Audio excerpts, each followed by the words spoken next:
방출 TV. 여러분 반갑습니다. 방송통신대학교 간호학과 최윤경입니다. 여러분 간호학 특론 과제물 작성 때문에 요즘 많이 고민하고 계시죠? 네, 제가 여러분들이 과제물 만점 받기에 도움이 될 수 있도록 여러분 학교에서 이렇게 과제물 작성을 위한 그 가이드 촬영을 진행을 하고 있습니다. 자, 그러면 여러분들이 간호학 특론 과제물을 어떻게 하면 좀 더 효과적으로 잘 작성할 수 있을지 한번 저와 짧게 그리고 핵심적인 부분을 살펴보도록 하겠습니다. 자, 과제물 이번 주제가 어떻게 됐어요? 여러분 한번 보셨나요? 자, 간호학 특론 과제물은 A형, B형, C형이 있습니다. A형의 경우는 파슨스의 환자 역할에 대해서 여러분들이 설명하는 부분이 있고요. 그리고 중요한 것은 사례 분석입니다. 그래서 여러분들이 가까운 가족이나 친지 또는 지인들에게 급성질환이나 만성질환이 있는 좀 대상자를 섭외해서 총 2명의 대상자에 대한 사례 분석이 반드시 들어가야 됩니다. 그리고 모형과 견주어서 조금 설명을 하시고, 그리고 두 사례에 대한 비교 분석이 반드시 들어가야 되고요. 여기에 여러분들이 이론적인 내용과 그 다음에 사례 분석 내용을 종합해서 자신의 견해를 포함해서 결론을 도출하는 그런 형태로 가게 됩니다.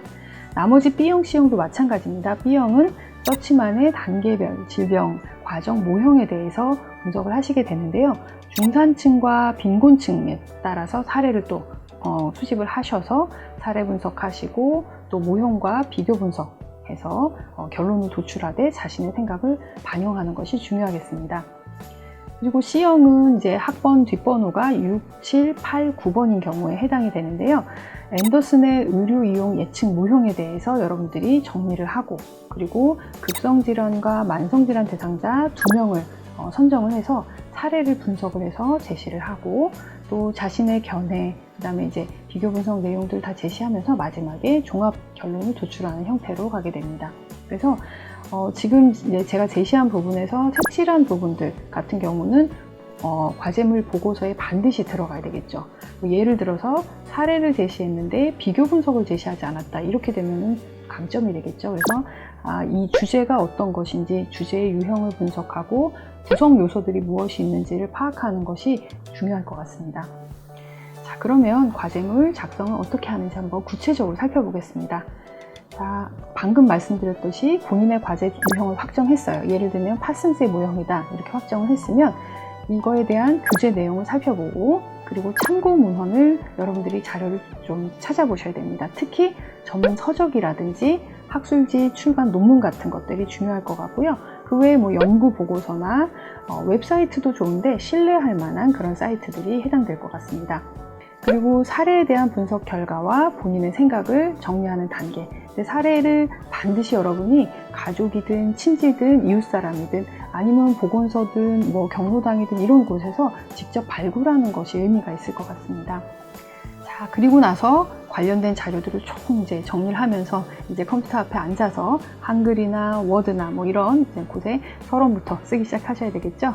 문제의 주제에 대해서 간략하게 이 모형에 대해서 이 과제를 왜 해야 되는지를 한번 서론에 한번 정리를 해보시고요. 그리고 본론 부분에는 과제에서 요구하는 구성 요소들, 앞서 말씀드렸던 내용들이 다 충실히 들어가도록 소제목, 번호를 넣으셔도 좋고요. 아니면 표를 이용하셔도 좋고 해서 제시를 하면 되겠고요. 마지막에 결론적으로 이 과제물의 내용을 총 정리해서 한번 정리를 해주시는 것이 필요하고요. 가장 중요한 거, 마지막에 여러분들이 인용한 자료가 있거나 하면 반드시 참고 문헌을 작성을 해주셔야 합니다. 가장 또 중요한 부분이 요즘에는 표절 문제가 사회적으로 많이 이슈가 되고 있죠. 그래서 표절하지 않도록 하는 것 중요한데요.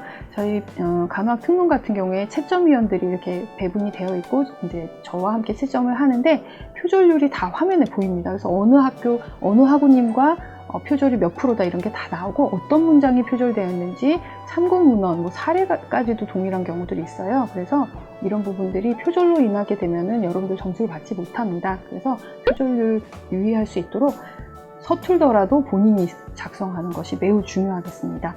그리고 인용 출처를 밝히더라도 자신의 글로 재기술하는 것이 중요합니다. 그래서 그대로 쓰는 것은 출처를 밝히더라도 문제가 될 수 있기 때문에 교재를 쓰더라도 내가 이해한 내용으로 조금 재기술하는 것을 권장을 하고요. 그 다음에 마지막 참고문헌 중요하다고 말씀드렸죠. 교재 하나만 딱 쓰게 되는 경우는 우리가 그동안 앞서 말씀드렸던 것처럼 전문 서적이니 자료를 찾아보는 이런 과제물 작성 취지에 맞지 않기 때문에 감점됩니다. 그러니까 지금 이제 저희가 최근에 발간한 김현 교수님과 함께 작성한 이 과제물, 특론 과제물 외에도 반드시 참고문헌을 쓰셔야 됩니다. 자, 그럼 과제물 작성 사례를 한번 살펴볼까요? 자, 이렇게 서론을 일목요연하게 정리하는 게 있고요. 자세히 보여드리기는 조금 그렇고요. 그 다음에 이제 본론을 썼어요. 소제목을 넣어서 과제물에서 요구하는 구성 요소들이 충실히 들어가게 썼고요. 그 다음에 사례도 뭐 표로 제시할 수도 있고 서술하셔도 되는데 인구 사회학적인 특성이 이 내용보다 훨씬 더 충실히 들어가면 더 바람직하겠죠. 그리고 이제 뒤에 내용을 좀 생략을 했습니다. 그리고 이제 결론과 참고문헌 제시를 하는 방향으로 하면 됩니다. 참고문헌은 앞서 좀 보여드렸습니다.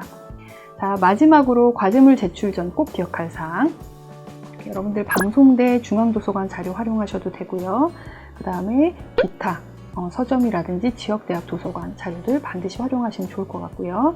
그 다음에 가장 여러 학생들 분들이 이제 실수하고 안타까운 사례가 파일을 잘못 올리는 경우예요. 다른 과제물에 파일을 올리는 경우, 아니면 파일이 깨진 경우, 뭐 이런 것들이 있기 때문에 이런 가능성, 오류 가능성이 많기 때문에 이 부분을 마지막에 꼭 철저히 확인하시면 좋겠습니다.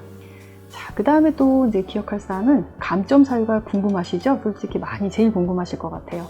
서론, 본론, 결론의 형태를 따르지 않았다면 점수가 감점이 됩니다. 이거는 교수님마다 조금 다를 수 있는데요. 특론의 경우는 그렇고요. 또 오타나 띄어쓰기 같은 거 미비한 경우도 감점 사유가 됩니다. 그래서 제출하기 전에 이런 부분에 문제가 없는지 한번 검토해 보시고요.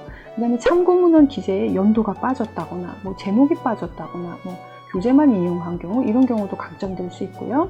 또 신뢰할 수 없는 웹사이트를 인용한 경우들도 있어요. 그런 경우 감점이 되고요. 또 너무 오래된 자료라든지 뭐 이런 것들도 문제가 될 수 있습니다. 또 지나치게 분량이 많아서 잘못된 내용을 또 포함했다거나 이런 경우도 감점이 되고, 너무 적게 써서 꼭 필요한 내용이 들어가지 않은 경우도 감점이 되겠습니다. 그리고 과제물 말씀드렸던 것처럼 일부 내용만 들어간 경우에 그렇겠습니다. 과제물 이제 마지막으로 여러분들 지금 작성하기 위해서 자료 분석 열심히, 자료 탐색 열심히 하고 계실 텐데요. 우리 중앙도서관에 있는 자료 검색 가이드 같은 거 읽어보시고 활용하셔도 좋고요. 그 다음에 한눈에 보는 과제물 작성법 공지사항에도 같이 이게 게시가 되어 있는데요. 반드시 읽어보시고 작성을 하시면 누구나 아마 30점 만점 다 맞으실 수 있을 것 같습니다. 또 과제물 작성과 관련해서 궁금한 사항이 있으면은 저의 교과목 홈페이지에 들어오셔서 언제든지 문의하셔도 되고 이메일 연락 주셔도 좋습니다. 자, 그럼 이번 과제물 다 같이 만점 맞기에 도전해 볼까요?